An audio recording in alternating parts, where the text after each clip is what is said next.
Hey everybody, this is Mr. Mop coming at you with another APUSH video.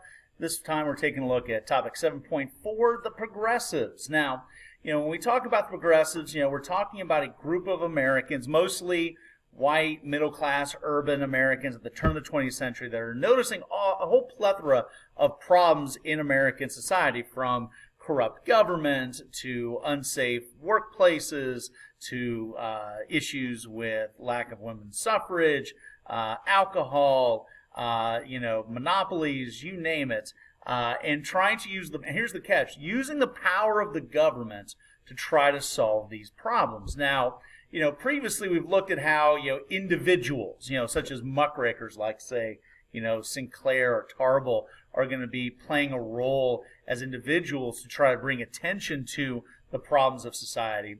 But by the time we get into the beginning of the 20th century, it's not just individuals on the street. You're now taking a look at government officials, specifically presidents of the United States, that are going to be taking up the progressive mantle. And the most famous and most significant of these will be this guy right here, Teddy Roosevelt, aka TR. Now, we've talked about Teddy Roosevelt from a foreign policy perspective. We know, globally, he was certainly an imperialist. He was somebody that was, clearly desirous of flexing America's military might and showing and proving to the world that we are certainly a top dog, varsity level world power. And that led to the creation of the Great White Fleet and the Panama Canal and, all sorts of things. But you also have to keep in mind that as seemingly hawkish as he was on foreign affairs, he was really quite liberal when it came to domestic policies. Roosevelt is going to be our first true progressive president. And this is going to be a very important change, because prior to Roosevelt, if you looked at presidents like, McKinley and Cleveland and people of that Gilded Age generation, they were of that mindset that the federal government's responsibilities were extremely small. And when it came to business, especially the economy, that the federal government had and should have very little involvement. And that if you're looking for government regulation, let it be done at the states. If you're talking about meeting the needs of the poor, let it be the states or private charities. That the federal government really did not involve itself in that way. But TR is not going to be afraid to kind of be a bull in the china shop, so to speak, and really revolutionize what it means to be president, and in the process revolutionizing what the responsibilities of the federal government should be. So when we do talk about TR and we talk about his domestic policies, it's going to be under the umbrella of what we would call the square deal. And what this square deal is going to be talking about is this new, bold, active, energetic federal government, especially coming from the White House, in terms of addressing the problems of society. Not being reactive, and certainly, and this is key, not following Congress's lead. This is something else that's going to be changing from the 19th to the 20th century. Aside from a couple of exceptions, like, say, Jackson and Lincoln, presidents of the 19th century generally kind of followed what Congress wanted to do. In other words, Congress played the tune and the president danced to it. The president addressed policies that Congress wanted to address. Well, starting with Theodore Roosevelt, that's going to change for modern presidents. It's going to be modern presidents that are going to be setting the agenda. In other words, playing the music, playing the tune, and Congress that's going to have to respond. In other words, dancing to the tune. So that's going to be significant. Now, it's called the square deal because of the idea that a square, of course, has equal sides. And, using that as a metaphor for, the business world, Roosevelt's going to be telling folks that this is going to be fair treatment for both business owners and labor.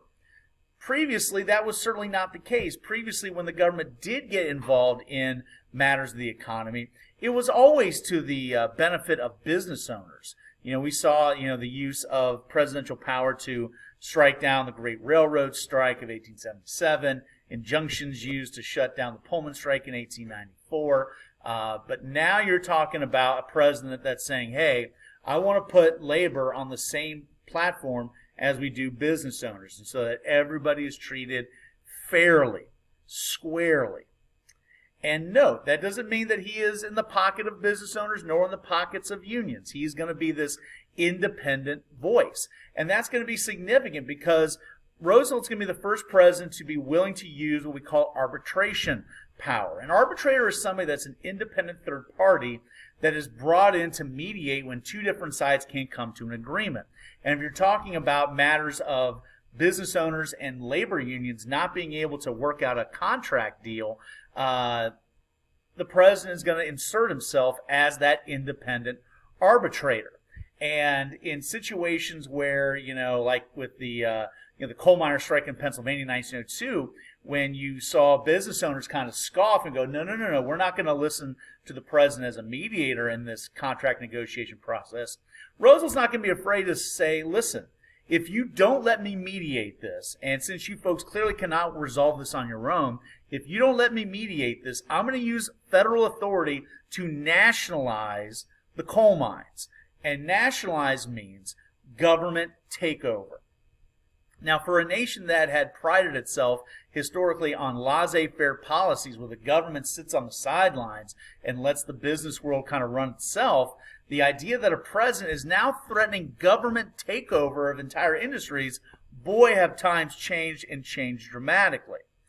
And speaking of revolutionary changes to business, Roosevelt is certainly going to be gaining a reputation as being what we would call a trust buster. Now, remember, trusts are going to be used synonymously with the term monopoly. So we're going to use that in here synonymously. So what are we talking about with this? Well, Roosevelt is going to be the first American president to say, hey, monopolies in some cases are bad, that they need to be broken up.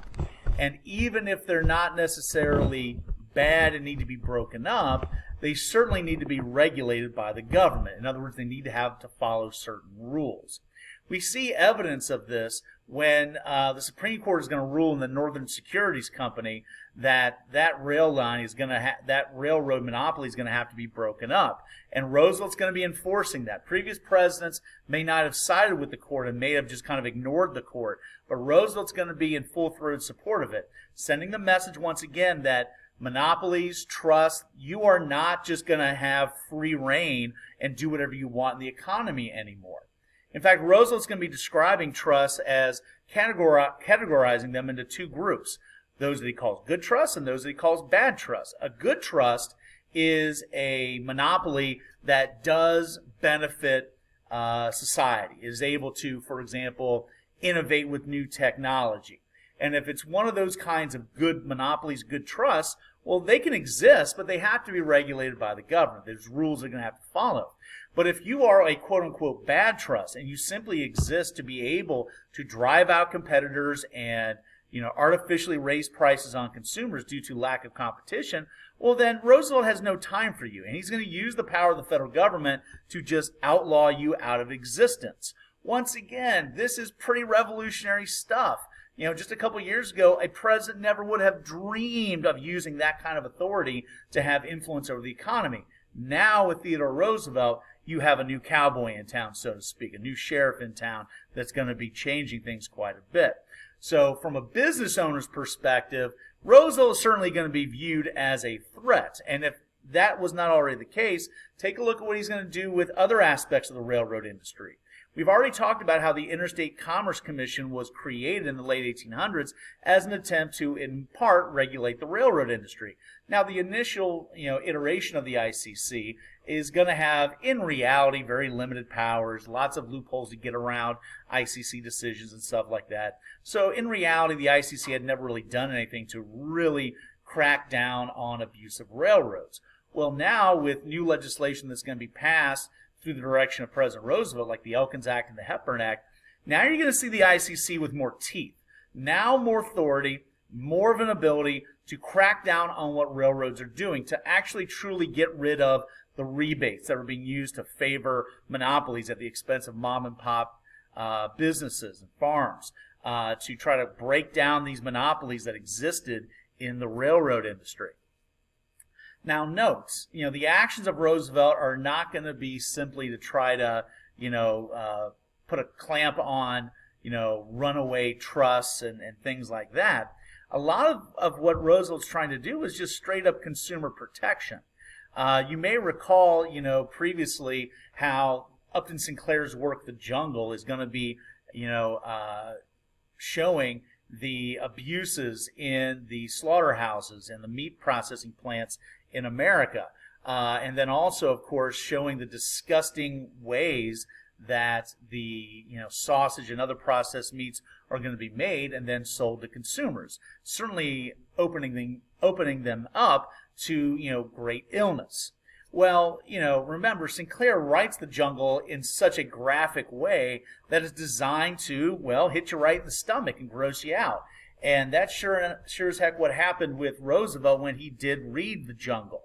After reading The Jungle, he's going to be pushing Congress to pass what's called the Pure Food and Drug Act, and then also the Meat Inspection Act.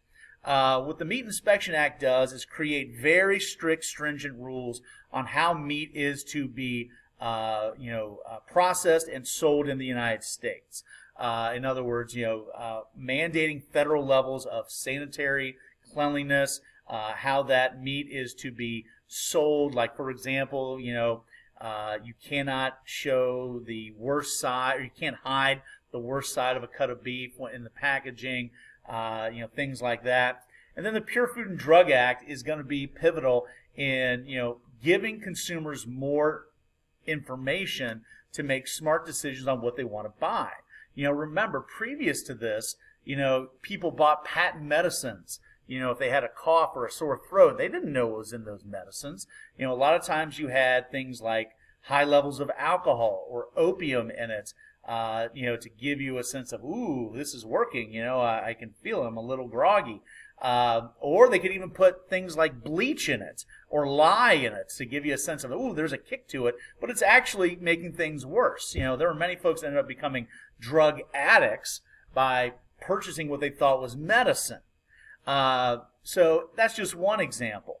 But now with the Pure Food and Drug Act in place, which will then lead to the creation of the Food and Drug Administration, the FDA, today when we buy products at the grocery store, those products now have to be telling us what are the ingredients in this.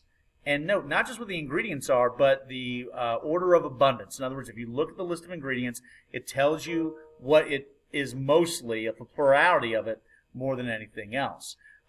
It also is going to be giving you an expiration date in terms of when this product is best to be used. Today you have modern applications in terms of giving people nutrition facts on the products that they buy. So bottom line, the federal government is going to be using much more authority to empower consumers, to give them more information to make the best decisions, and in the process, putting many more rules and regulations on businesses to do the right thing and not just do whatever they want in the name of profit. To finish up, lastly, Roosevelt's also going to be known as the first real true environmental president. You can see Roosevelt pictured here on the left alongside John Muir, probably the most well-known environmentalist of the time. Now, for those of you not familiar with Roosevelt's background, Roosevelt for a time lived in the Dakota Territory, and for about 4 years, he was basically the owner of a ranch. And this gave him exposure to a world that existed outside of the busy streets, the concrete and brick of New York City. And he's going to come to the realization that unless the federal government uses broad authority to protect these environments, they will be developed by industry, and the beauty will be destroyed. So even though Roosevelt does not create the first national park, he will be responsible for more national parks than any other president. We're going to see here 150 million acres of land protected from private development. Now note, Roosevelt is not an environmentalist like, in the PETA sense. He's not about, protecting, animals because they're cute and fuzzy. In fact, Roosevelt was a big-time hunter. He loved to hunt. In fact, he would decorate his house with all sorts of stuffed animals from hunts that he had embarked on. He was even a taxidermist as a hobby when he was a kid. But anyway, most of what Roosevelt's environmentalism is associated with is not just protecting natural beauty of the landscape, but also using much better utilization of the resources that do exist. And that's where the Newlands Reclamation Act comes in. The idea of, all right, we need to, in a smart way, for the benefit of everybody, not individual corporations, to, for example, bring water from, the Sierra Nevada mountains down to Southern California, for example. So understand Roosevelt, big environmentalist. Well, that's the impact of Roosevelt as a progressive president. We'll see you next time. Bye-bye.